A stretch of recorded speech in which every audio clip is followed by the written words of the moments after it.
आज मेरा समझो तकरीबन सारा हल्का कवर हो जाएगा, आज हो ही जाएगा सारा। मैं पिछले 2 साल से लगातार प्रदेश के और अलग अलग हिस्सों में कार्यक्रम थे मेरे, मैं यहाँ नहीं आ पाया था।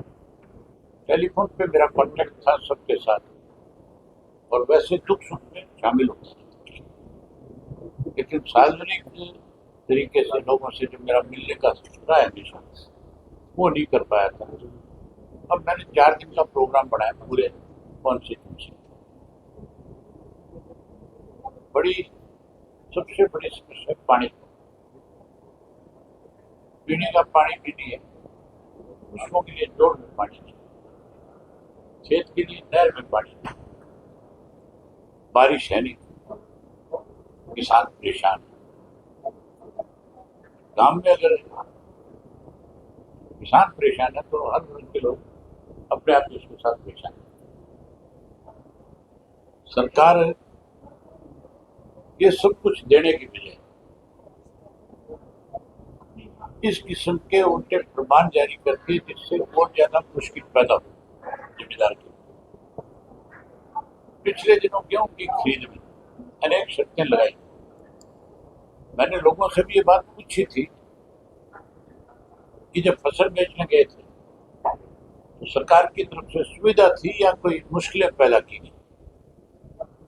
हर आदमी कह रहा था कि अब की बार बहुत दुर्गति है, बहुत परेशान हुए। समय रहते आपने हमारी बात उठाई और उसकी वजह से हमें थोड़ी सी राहत मिली। ये हमारे साथ लगता हुआ राजस्थान के किसान का गेहूं आज तक नहीं बिका। आज भी लोगों के घरों में गेहूं पड़ा है। सरकार ने कहा तो ये था 100 रुपया बोनस देगा, लेकिन शर्तें इतनी लगा दी कि वो गेहूं अपनी बेच भी नहीं पाए। आज भी 80% फसल उनकी जो है घरों में है। ये सरकार लगातार किसान को कमजोर करने के लिए इस किस्म के आदेश जारी करती है। ना तो बीजेपी ने यह था कि दुगने दाम करेगी फसल के, लेकिन दुगने दाम करने की बजाय परेशानियां पैदा होती। सड़कें जो गांव की गलियां जो है सारी टूटी पड़ी है,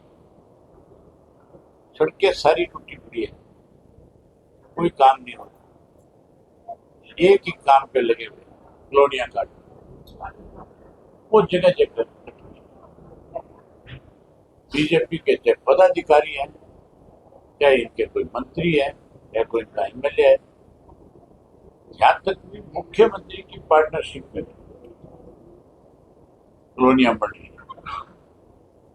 समय आने पर सारी चीजों का बड़ा खुल करके खुलासा करेंगे कि कहाँ कहाँ कौन कौन आदमी बोल। जब मैं ये बात कहता हूँ ना, जब इनकी सच्चाई उजागर करता हूँ, तो फिर इनको बहुत तकलीफ होती है। फिर ये बहुत अनाप शनाप बोलते हैं, बकते हैं, लेकिन मुझे इनकी बातों से कोई फर्क नहीं पड़ता। मैं तो जो सच्चाई है वो लोगों के सामने जरूर बताऊंगा, और समय आने पर परमात्मा ने कभी मुझे मौका दिया, इस चीज का हिसाब चुकता करेंगे। इस तरह लूटने वाले लोगों को बख्शा नहीं।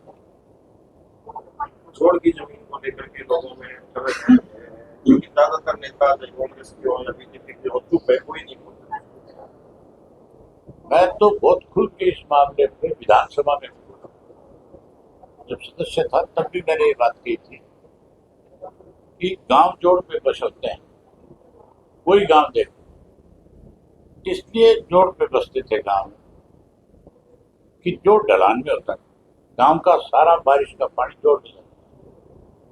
लोग ऊपर साइड में मकान बनाते थे ताकि वो बारिश में बर्दाश्त के अपने मकान को, पहले कच्चे मकान होते। उस वक्त ये काम पैमाना था कि ये जोड़ की जगह, सारा गांव जोड़ की जगह पे बसा हुआ है।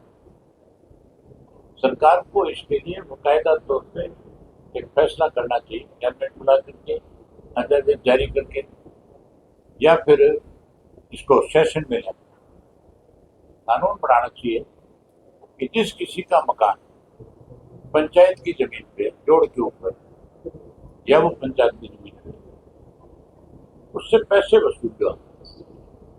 आप उसका मकान तोड़ कैसे दो? कई लोगों ने तो करोड़ों करोड़ों रुपए खर्च कर रखे मकान। जो तुम्हारा पैसा बनता है वो रिकवरी करती है। ये सारा विवाद जो है, जोड़ वाला जो विवाद, ये गांव के पार्टीबाजी ने पैदा किया। हर गांव में झगड़े बढ़ गए। धड़ों में जब लोग आपस में बट गए, जो सरपंच बन जाता है वो फिर दूसरों को परेशान करने के लिए इस तरह की एप्लीकेशन लगाया, कोर्ट से फिर इनके ऊपर आदेश आ जाता है। सरकारी अधिकारी मजबूर हो जाता है, कोर्ट का आदेश मानना पड़ेगा। सरकार को कोर्ट में जाकर के बताना चाहिए कि हम इनसे पैसा वसूल लेंगे, हम इनको उजाड़ना नहीं चाहते। एक मानसून का सीजन आ रहा है और घग्गर नदी अपने से उसके तटबंध भी कमजोर है। एक सरकारी बांध बनना था भुसावल में, वो नहीं बना। हर साल बाढ़ के लिए पैसा मंजूर होता है सरकार की तरफ से, खास करके ड्रेनों की सफाई, नदियों के बांध, नहरों की सफाई, इन कामों, ताकि एक टाइम में ज्यादा बारिश का पानी आ जाए तो बजाय वो बाढ़ की स्थिति में तब्दील हो, उसको ड्रेन के माध्यम से ऐसी जगह ले जाकर डाल दिया जाए जहाँ जरूरत है। ये कागजों में तो दिखा दिया होगा जरूर, आप एससी से पूछ लो इरिगेशन वाले से जाकर कि सफाई करने की, वो भी आपको ये कह देगा कि जहाँ बिल्कुल हमने सारी सफाई कर दी। मेरे हल्के में सेमनाड़ा निकलता है, मैं उसके ऊपर 2 दिन से जो गांव है सेमनाड़ा के गांव में जाकर के सेमनाड़े की सफाई नहीं। जब उसमें पानी आएगा पीछे से 4 साइड तो लोगों को खेतों का नुकसान पहुंचाएगा। अब उसमें जो पानी है सेमनाड़े वो उठा करके नहरों में डाल दें। नहरों में वो पानी जो डालेंगे वो जहर जैसा पानी है, उससे बीमारियां बढ़ी। नहर में भाखड़ा का पानी छोड़ने के बजाय पीने पे लोगों को गंदा पानी पीने को मजबूर कर। मैंने एससी से बात करी इस मामले में, मैंने उसको कहा है कि तू तो खेती करने वाला व्यक्ति, जमींदार आदमी, तेरे को इस बात की समझ है कि इससे कितना नुकसान होगा। मजबूर है बेचारे सरकार के आदेश की पालना करने। 17 को प्रधानमंत्री आ रहे हैं हरियाणा में, क्या उम्मीद है? प्रधानमंत्री हमारा करोड़ों रुपया खर्च करके जाएगा, देखे तो जाना। प्रधानमंत्री जिस किसी स्टेट में जाए, होना तो ये चाहिए कि उस स्टेट को कोई ना कोई इस तरह का पैकेज दे जिससे कोई फायदा मिले। यहाँ ट्रेन को झंडी दिखाने आ रहे हैं, कारखाना लगा देने पे पड़ा, जिससे रेवेन्यू भी बढ़ जाएगा, बच्चों को नौकरी भी मिल जाएगी। कारखाने गुजरात में लगाते हैं और झंडियां हमारे यहाँ। मानसून सत्र आ रहा है जी इस बार, तो आपके जो विधायक है उनको क्या कुछ नए दिशा निर्देश कुछ सख्त हिदायतें हैं कि इस तरह के मुद्दे विधानसभा में उठाने हैं? हमारे विधायकों ने एक सेशन से दूसरे सेशन के बीच में सरकार की जो बेकायदी है उनको हमेशा उजागर किया, खुल करके प्रदेश के लोगों की हितों की बात करी। अब की बार भी पिछले सेशन और इस सेशन के बीच में जो बेकायदियां हैं खुल करके लोगों के सामने बताएंगे और सेशन में लोगों को उठा करके सरकार को भी आगे करेंगे। सर अब की बार तो बहुत बड़ा मुद्दा है राज्यसभा का चुनाव, तो छोटा मुद्दा थोड़ा ही। अब की बार तो बिल्कुल स्पष्ट ही हो गया कि कांग्रेस और बीजेपी मिल करके इस प्रदेश को कमजोर कर, दोनों मिले, दोनों एक दूसरे के साथी हैं। ये रीजनल पार्टियों को कमजोर करना चाहते हैं। जो रीजनल पार्टी एक्चुअल में लोगों को सबसे ज्यादा फायदा वही मिलता है जहाँ रीजनल पार्टी सत्ता में, क्योंकि रीजनल पार्टी के लोगों को जो सत्ता में आते हैं उनको अपने प्रदेश की स्थिति का जानकारी है। अब जो ऊपर से थोप दिए जाते हैं, अब जैसे ये बीजेपी की सरकार है, सैनिक मुख्यमंत्री है, इसको तो जो सेंटर से आदेश आएगा उसकी पालना करेगा। इसको तो सिर्फ मुख्यमंत्री के पद चाहिए, वो ऐशो आराम चाहिए, लोगों की कोई परवाह नहीं। लोगों की परवाह होती तो फिर अंगूठे थोड़े लगते किसान के फसल बेचने के आते। अंगूठा तब लगाया जाता है जब आप कुछ लेते हो।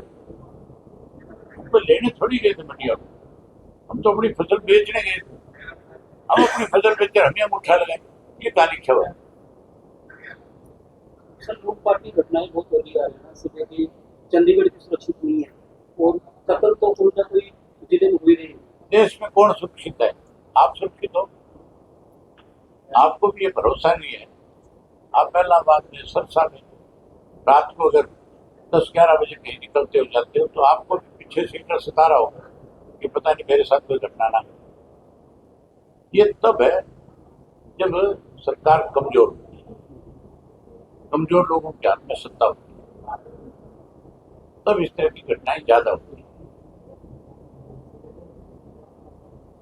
आपके दौरे से राजनीतिक अवसर तेज है भी जानकारी भी। चौधरी देवलाल एक बात कहते थे कि जब मेरी आलोचना बढ़ जाए तो समझ लो मैं तुम्हारी जेल लगा दूंगा। और मैं भी चौधरी देवलाल की नीतियों का आगे बढ़ा। मेरी जितनी आलोचना करेंगे उतनी लोगों की ताकत बढ़ाती है।